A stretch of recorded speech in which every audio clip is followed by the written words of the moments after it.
তো গাইস, আজকে আমি আপনাদের দেখাবো ঢাকার ভিতর এত সুন্দর একটি মনোমুগ্ধকর একটি পরিবেশ, অর্থাৎ ঢাকার ভিতর একটি সুন্দর গ্রাম, যে গ্রামে আসলে আপনাদের মন অন্তত পক্ষে এমনিতে ভালো হয়ে যাবে। দেখেন গাইস, চারদিকের একটু পরিবেশটা আমি আপনাদের দেখাই। ওয়াও!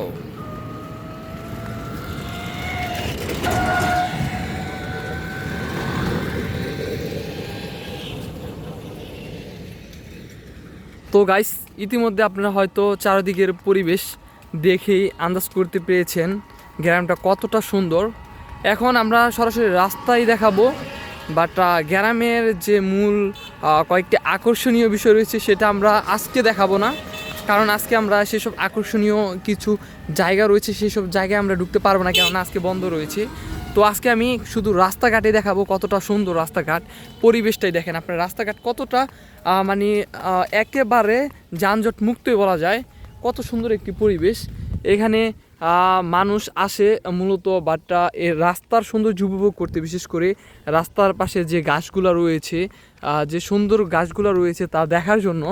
এছাড়া বাট্টা এখানের কয়েকটি বাটে এই এলাকায় কয়েকটি স্থান রয়েছে যেখানে মানুষ ঢুকে সুইমিং পুলের জন্য, যেখানে ঢুকে মানুষ সুন্দর একটি পরিবেশ পাওয়ার জন্য। সেসব পরিবেশে আজকে বন্ধ থাকার কারণে আমরা যেতে পারবো না, তো যার কারণে আমি রাস্তা দিয়ে রয়েছি এবং রাস্তার যে সৌন্দর্য সেটাই আমি তোমাদের দেখাচ্ছি।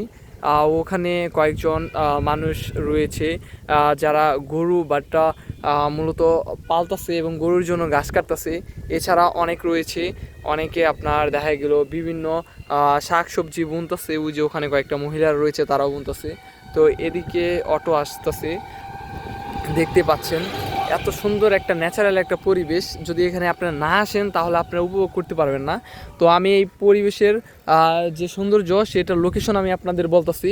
এটা হলো ঢাকা জেলা সাভার উপজেলা বিরুলি ইউনিয়ন শ্যামপুর গোলাপগ্রাম কমলাপুর, অর্থাৎ ঢাকার ভিতর কমলাপুর নামক একটি স্থান রয়েছে যেখানে এত সুন্দর একেবারে পাহাড়ি এলাকার মতো রাস্তা দেখতে পারবেন।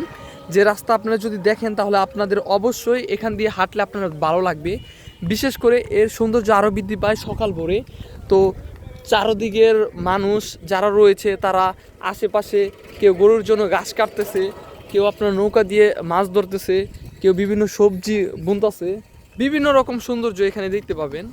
তো এখানে মূলত দেখতে পাচ্ছেন একটি খেজুর গাছ। তো এই খেজুর গাছে যদি লক্ষ্য করেন তাহলে তো দেখতে পারবেন কত সুন্দর সুন্দর খেজুর ধরে আছে। বাট সকাল যদি ভোরে আসেন তাহলে এর সৌন্দর্য আরও দেখতে পারবেন। এখান দিয়ে মানুষ যারা ডায়াবেটিসের রুগী আছে তারা হাঁটা চলাচল করে ব্যায়াম করার জন্য।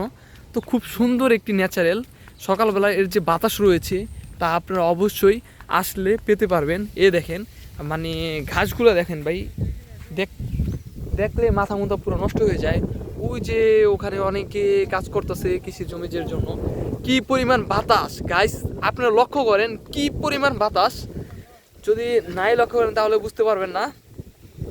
এখানে আমরা অনেকে রয়েছে, এই যে ব্রিজটা, এখানে এসে অনেকে বসে থাকে। এই যে রাস্তাটা, এত সুন্দর রাস্তা, বলার কোনো ভাষা নাই। দেখেন, আপনি ভালো করে দেখেন। ঢাকার ভিতর অবশ্যই আপনারা আসবেন। ঢাকার ভিতর যদি কেউ থাকে, যদি আপনাদের গাড়ি থাকে, অবশ্যই আপনারা আসবেন। চারদিকে এই রাস্তাটায় ঘুরে দেখলে পারবেন যে একেবারে ক্লাস 2-3-তে যে বই রয়েছে না, বইয়ের আঁকা যে ছবিগুলা সেম টু সেম এখানে তেমনই দেখতে পারবেন। দেখেন এই যে একটা খাল, কত সুন্দর দেখছেন, কত সুন্দর, মানে একেবারে গ্রাম্য পুরো তা উপলব্ধি করে এখানে আসলে। আপনি ঢাকা থাকলে অবশ্যই আসবেন, ঢাকা থেকে বেশি দূর না, একেবারে কম সময় লাগে, একেবারে কম। আর আপনারা তো জানেন আমি রিয়েল ভিডিও করি, আমি আমার লাইফে যা ঘটে তা আপনাদের সাথে তুলে ধরি, একেবারে রিয়েল বলা যায়। তো কোনো এডিট চলে না আমার ভিডিওতে। তো আপনারা এরকম রিয়েল ভিডিও পাবেন। তো রিয়েল ভিডিও পাওয়ার জন্য, বিশেষ করে এডিট ছাড়া ভিডিও পাওয়ার জন্য অবশ্যই আমার চ্যানেলটি সাবস্ক্রাইব করে দিবেন। আর যারা যারা লাইক করে না, লাইক কমেন্ট করে দিবেন। আসসালামু আলাইকুম।